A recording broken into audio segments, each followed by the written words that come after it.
로마서 15장 14절서부터 21절입니다. 내 형제들아 너희가 스스로 선함이 가득하고 모든 지식이 차서 능히 서로 권하는 자임을 나도 확신하노라.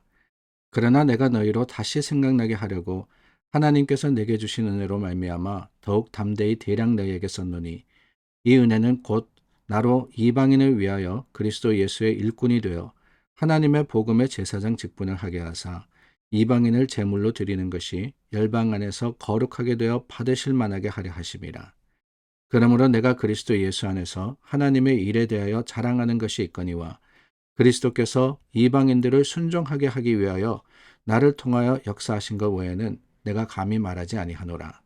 그 일은 말과 행위로 표적과 기사의 능력으로 성령의 능력으로 이루어졌으며 그리하여 내가 예루살렘에서부터 두루 행하여 일루리곤까지 그리스도의 복음을 편만하게 전하였노라. 또 내가 그리스도의 이름을 부르는 곳에는 복음을 전하지 않기를 힘썼노니 이는 남의 터 위에 건축하지 아니하려 함이라. 기록된 바 주의 소식을 받지 못한 자들이 볼 것이요 듣지 못한 자들이 깨달으리라 함과 같으니라. 오늘 말씀은 바울의 회고입니다. 자신의 사역을 돌아보면서 예수님께서 부르신 그 순간에서부터 지금까지 이제 로마를 향해서 열정을 가지고 바라보고 또한 그 사명을 새롭게 하는 이때까지 자신이 감당한 사역 또한 맡겨주신 사명에 대해서 생각을 하고 그리고 고백을 하고 있습니다. 특별히 16절 말씀을 보니까 나로 이방인을 위해서 그리스도 예수의 일꾼이 되게 하셨다라고 하셨죠. 그게 뭐냐? 그게 바로 은혜다라고 했습니다.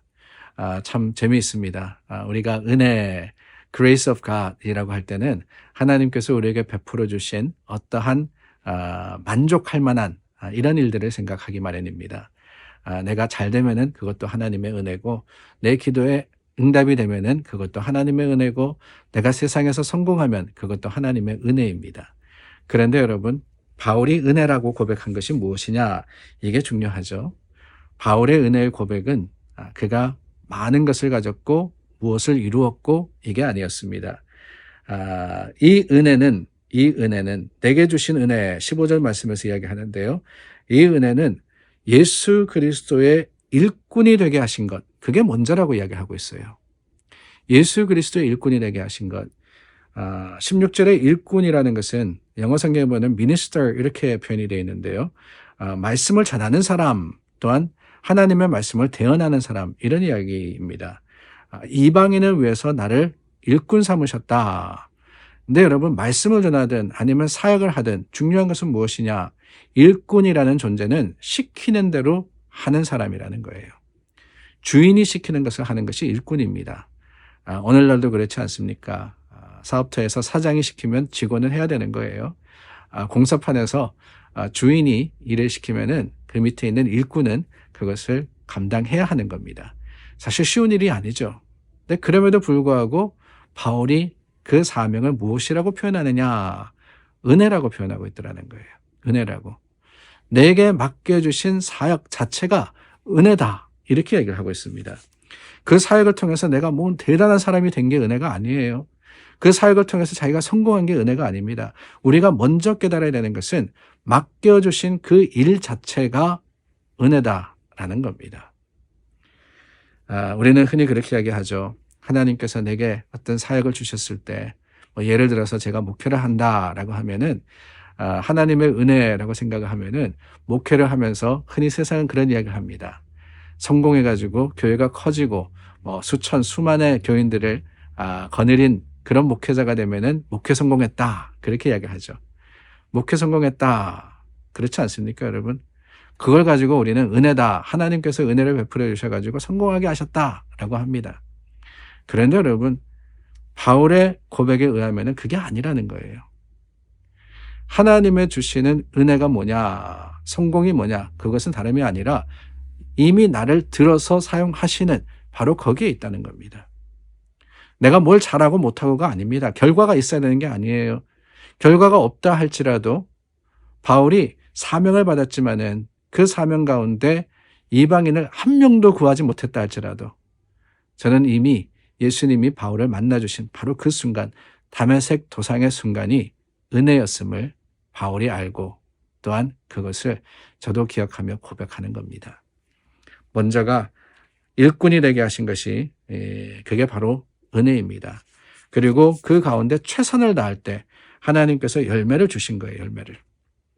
많은 이방인들을 예수 그리스도에게 인도하게 하시고 또한 교회를 세우게 하시고 사역하게 하시고 근데 그것은 여러분 부차적인 겁니다. 먼저는 하나님이 불러주셨다. 여기에 감사해야지만 맡겨주신 사역에 대한 최선을 다할 수 있는 것 그걸 기억할 수 있기를 바라요. 여러분 오늘 이 바울의 고백을 가만히 들으면은 자랑이라는 표현이 나옵니다. 17절 말씀이죠. 자랑하는 것이 있거니와 그랬습니다. 그런데 여러분 저는 이 말씀을 읽으면 읽을수록 바울이 어떤 세상적인 자랑이기보다는 하나님의 은혜에 대해서 고백하는 게 아닌가 하는 생각이 들어요. 하나님께서 이렇게 하셨습니다. 그게 바로 그 고백이야말로 진정한 신앙인의 자랑이 되는 거 아니겠어요? 교회도 그렇습니다. 여러분 교회 자랑이 뭡니까? 교회 자랑 그러면은 당연히 그렇게 생각합니다. 우리는 이만한 건물을 가졌어. 우리 파킹장은 넓어. 많은 교인들이 와. 그리고 뭐 재정의 규모는 어때? 이런 일들을 하고 있어. 거기에 대해서 자랑하죠. 교회들 이렇게 속에 보면은 무슨 일을 한다. 우리는 어떻다라는 것을 드러내고 그것을 또 알립니다. 그런데 여러분 사실은 바울의 자랑, 17절 말씀에 자랑이라 그랬는데 이 바울의 자랑과 같이 교회와 신앙인의 자랑은 사실은 영혼 구원에 있는 게 아닌가 하는 생각이 들어요. 그 교회가 얼마나 많은 사람을 예수 그리스도께 인도했냐. 아니 이미 믿는 사람들이 교회로 온 거 말고 말입니다. 한 영혼에게 세례를 베풀어서 예수님의 사람 되게 한 거. 그게 있냐 없냐 이게 중요한 거 아니겠어요? 그런 면에서 우리는 우리의 자랑을 다시 한번 생각해 봐야 하리라 믿습니다. 우리 교회의 자랑이 뭡니까? 다른 게 아니에요. 우리 교회의 자랑은 교회를 떠난 사람을 다시 돌아오게 하고 예수님을 알지 못하는 사람을 예수님 알게 하고 그럼으로써 세례받고 신앙생활하고 성숙하게 하는 이게 바로 머릿돌 교회의 자랑이 되어야 됩니다. 우리 지난 부활주일에 2명의 청년이 세례를 받았죠. 얼마나 감사한 일인지 모릅니다. 앞으로 더 많은 청년들과 더 많은 사람들이 머릿돌 교회를 통해서 예수님을 알기를 원합니다. 그게 우리의 자랑이 되기를 원하고 저와 여러분들의 감사의 제목이 되어서 주님 앞에 설 때 이게 다 하나님의 은혜입니다. 고백할 수 있기를 간절히 소망하며 그것을 위해서 오늘도 기도하고 사역하는 저와 여러분 되기를 바랍니다. 기도하겠습니다. 참 좋으신 하나님, 하나님의 말씀 가운데 우리에게 맡겨주신 사명을 기억합니다. 한 영혼을 위해서 오늘 기도하고 최선을 다하는 하루가 되게 하여 주시옵소서. 예수님 이름으로 기도드립니다. 아멘. 여러분 말씀 붙들고 기도 가운데 세상을 향해서 나아가고 옆에 있는 한 사람에게 복음 전하시는 여러분들이 되시기를 바랍니다. 기도하겠습니다.